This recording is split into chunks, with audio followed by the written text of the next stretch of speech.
Hey guys, welcome to this video on are you creating stress and anxiety or are you creating peace? So I thought this a natural progression following on from my other videos that I've done. My first vlog, which was steps to overcoming stress and anxiety. So there's some useful information there, so do check that out. I might revise that in the future due to being my first vlog. And then I brought out another vlog on how to deal with anxiety in the present moment. So I thought it a natural progression to bring out a video on actually realizing, or are we aware of the power that we have in terms of, are we creating stress and anxiety for us, or are we creating peace and harmony? So I'm going to follow the same format as I have done with my other videos in terms of a screen recording. Going forward, like I said, I probably will do some full videos of just myself, but for now the screen recording does help me, and let me know if it does work for you. So let's jump into the screen recording. Okay, so I'm not going to follow to the T how I've previously done with screen recordings. This screen recording will be, and this type out will just be a bit of a guideline, and then I'll unpack further some of the aspects. And this video is about realizing the power that we all have to create the world that we would like to live, and realizing that. So the more aware we become, the more we can see how we are living life and how we are creating it as we go. So the question is then, can we see this, and do we realize the power we have to create? And are we creating stress and anxiety, or are we creating peace and harmony?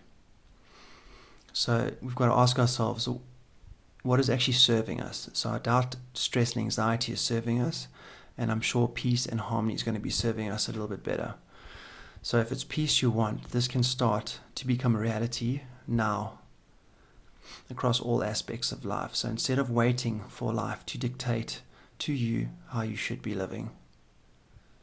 So basically realizing that creative power and choosing to create that, and allowing life to follow on from that. And I'm just going to use my own working career as a quick example. So basically my previous company, I decided to take on a managerial position, and at the same time there were major changes that added even more pressure to the whole environment, which included new products, targets and teams to work with. So it was quite a pressurizing environment. So to put it lightly, some of the new team members were not exactly easy to get along with.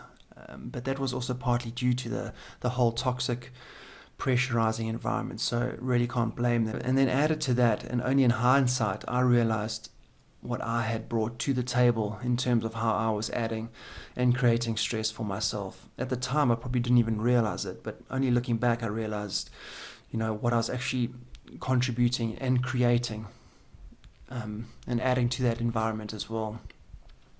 So safe to say, eventually I stepped down from the managerial position and eventually left the company on good terms and found a new role in a new company. However, I had developed really good habits, but at the same time I had developed not so good habits. And this was partly due to that toxic ethos. And it was probably over a period of a year or so. So I had grown, but I'd also adopted some of those kind of negative habits. Just a little side note there.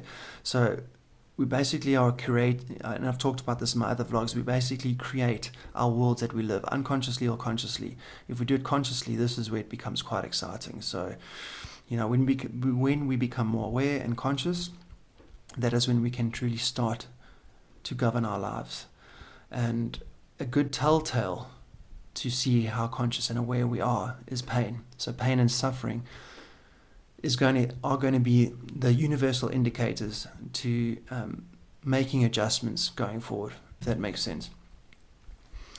Okay, but we do need to become aware that a lot of us, we do blame outside circumstances and not realize that the power does rest with us ultimately, in which we can then take responsibility or accountability. And if those words seem a little bit too harsh, more creativity, but accountability and responsibility does empower us once we realize that creative side to ourselves. So just following on from that, in terms of my work environment, some of the negative behaviors I brought, or inharmonious we could call them, I brought across from the state of, was actually from the state of fear in terms of defensiveness, hidden behind subtle aggression. So just to unpack that a little bit, everything is masked behind smoke screens, basically. So, people, if they had met me, probably would have thought I'm not negative, I'm not aggressive, I'm not all these things. But sometimes we do project or cover up on the outside what we're actually trying to hide on the inside. So, I'd learned these negative habits from my previous work, and I'd subsequently taken them across to my new work environment. And this came about in terms of how I was dealing with the owner, how I viewed him, to subtle aggressive tones and emails. I'm sure all of you in that work environment definitely have come across that, either from other people or from yourself. And then also how I was dealing with certain people as well, to also the amount of work I was driving and taking on. So basically, I was working myself hard as well. So in effect, I was actually creating this toxic world for myself. And I found a good example or a good way of looking at this is through the eyes of karma. Okay, so what I mean by karma is, most of us have come across karma, and we know what karma basically means in terms of, the Hindu religion. What you end up living now in this world will have repercussions or effects in the next world. So I'm not going to really be talking about that, but a lot of people don't actually look at karma as, in a nutshell, it's cause and effect. But a lot of people don't look at it as immediate. Yes, there is that lag effect, that time lag effect. But karma can and does establish itself there and then, and that is how we are creating, or perhaps miscreating. So, relating to karma, I'd moved from my previous toxic work environment, and I'd now stepped into another toxic environment, but through my own doing. And at that time, I didn't realize I had actually created that. And so, looking back now, this is so empowering, as we can now see how we can start to change this and direct our lives. So I hope this is making sense. So as I said and repeating, I had created another stressful situation across my work environment once again, and it was immediate. And as Neville Goddard says, life is ultimately you pushed out and being reflected back to you. And a lot of the sages will talk about this. So a lot of that is going around, and it's so true once you become aware of that. So becoming aware of this, I'm not going to go into depth on that side. So my point being, how you view people, treat people, how much work you create and put onto yourself, all comes back to you. It can come back to you there and then, or it comes back to you in the future. But ultimately, the future is small incremental steps in the present. So ultimately, karma is happening in the present moment. And a layer deeper, everything actually ultimately happens in the present moment. And some of this does sound cliche and obvious, especially when you think about it or discuss it and view it from hindsight. But when you start living it, that is when it becomes fascinating, because then you can adjust there and then and see the results and take steps in the direction of responsibility and creativity. Okay. So I said here, not carrying on this way. So through pain and suffering being the indicator, just relaying back to my work environment, and very simply put, I took a step back and decided this is not how I want to live my life. And so it was through awareness and through the pain and suffering, I decided I just can't continue like this. So I basically changed my view on how I saw the owner, which if you work for someone, and I'm sure many of you work for someone, so you know exactly what I'm talking about. I think generally speaking, you always have some sort of skewed view of bosses or owners, as they are directing their businesses and sometimes telling you what to do. And that doesn't always rub well with a lot of people. And especially if you have an ego, this doesn't help. And for personally, I've had a very big ego. And just on a side note, your ego can become your strength, because it previously was your weakness, and it now can be turned into a strength if you pay attention to it. So just moving on, I also changed my tone in emails, amongst other behaviors, views, and beliefs. So it's an ongoing process which we all go through. The results were quite profound and pretty much immediate, as we've discussed through chatting about karma. I could literally sense and notice the owner's attitude towards me change for the better. I changed how I was working and applied myself more positively, and actually got a raise, amongst various other aspects. And this would be across other aspects of life too. Okay, so this is just a small simplified example which hopefully can just highlight perhaps situations in your life in terms of awareness and how we create either stress or peace and harmony. So as mentioned, this is quite simplified, but it's truly incredible to see how things can change when you change and start truly creating through thoughts, which lead to actions and effects in the world in which you live. Just moving on, some simple and obvious practical applications to create more space and peace in life. I use the Pareto Principle, which I've spoken briefly about before. And if you look up what the Pareto Principle means, it's basically a principle of so 80% of the effects come from 20% of the causes. And I'll use work or business as an example. So basically, you look after your top 20 clients. 80% of your revenue or your business comes from your top 20 clients. So now, with this Pareto example in mind, and relating to how we create our worlds for us, I'm going to use emails, for instance, in the work environment as an example. And this has been very effective for me, so I'm sure this can be very applicable to many of you out there. So how much work are you creating for yourself by sending and receiving basically emails?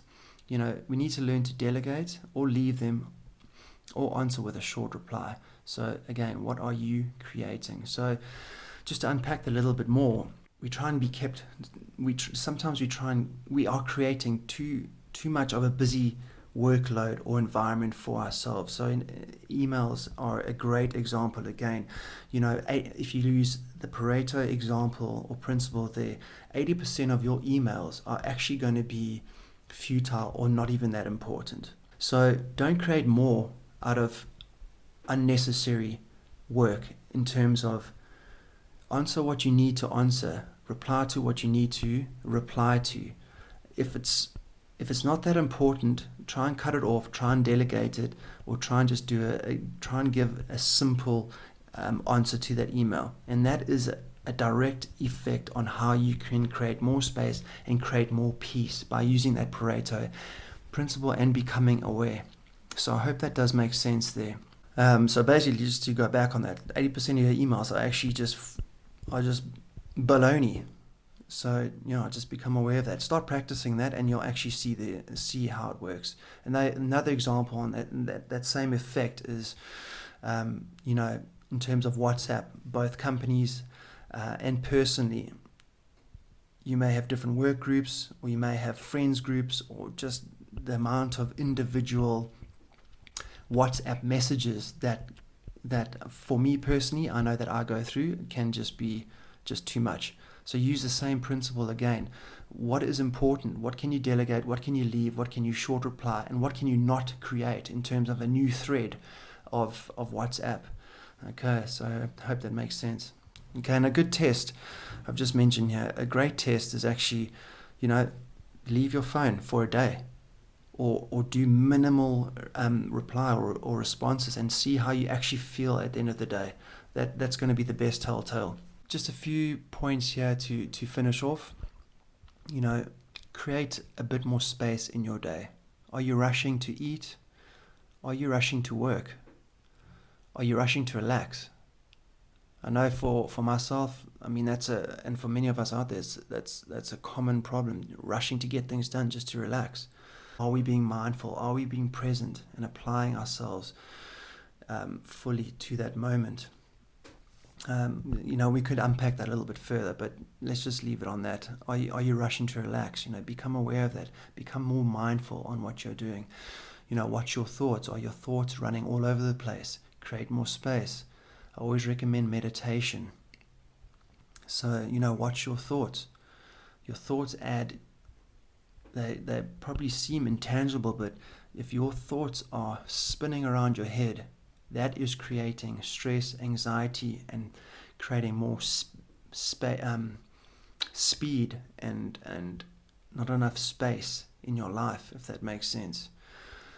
Where your focus goes, your energy flows. What are you focusing on? Are you focusing on things that overwhelm you, things that are stressful, things that are just bringing you anxiety, anger, discord? Maybe it's with a boss, an employee, etc., or a spouse. Watch what you are focusing on, because where you focus, your energy will flow. Try and focus on more harmonious, peaceful things, and that is what you will start creating. And that is a bit of another vlog that we'll have to unpack there.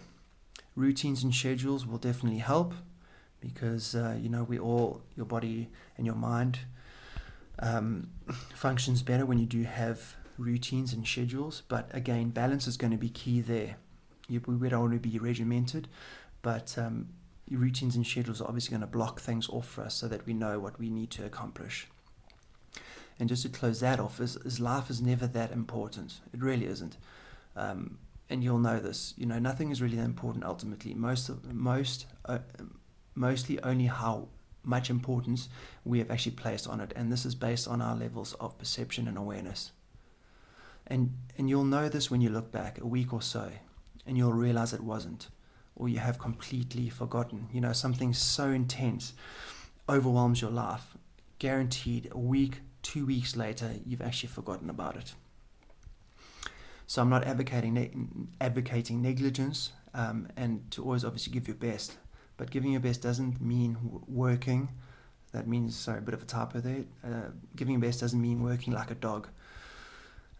Okay. Value yourself. Work smart. Don't be sucked into what the world dictates to you. Give your best, but create space for yourself. And if in doubt, always follow balance. If we go a little bit deeper, becoming aware of those thoughts, as we have mentioned, because those have substance and ultimately develop into things. Start becoming aware of this and the power we have. So in summary, we create stress and anxiety in our lives. How we create stress and anxiety in our lives is going to be different for everyone, more or less.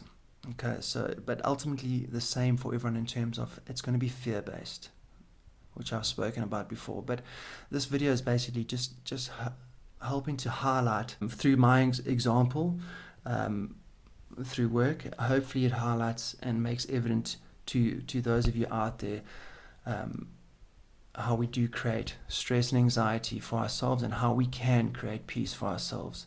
Okay, so don't wait for life to hand out peace to you. You begin with peace first, which is always there, and then life will unfold accordingly. So start living the life now you want to live. Goes back to what we were talking about, karma. Everything in the present moment. Okay, so start living this life now, even if it's in your 9-to-5 job or whatever your situation is. Find that space, live the life now, and your next step will unfold accordingly. So I hope this has made sense, and I hope this adds value to your lives out there. Thanks for watching, guys, and catch you on the next one. Cheers.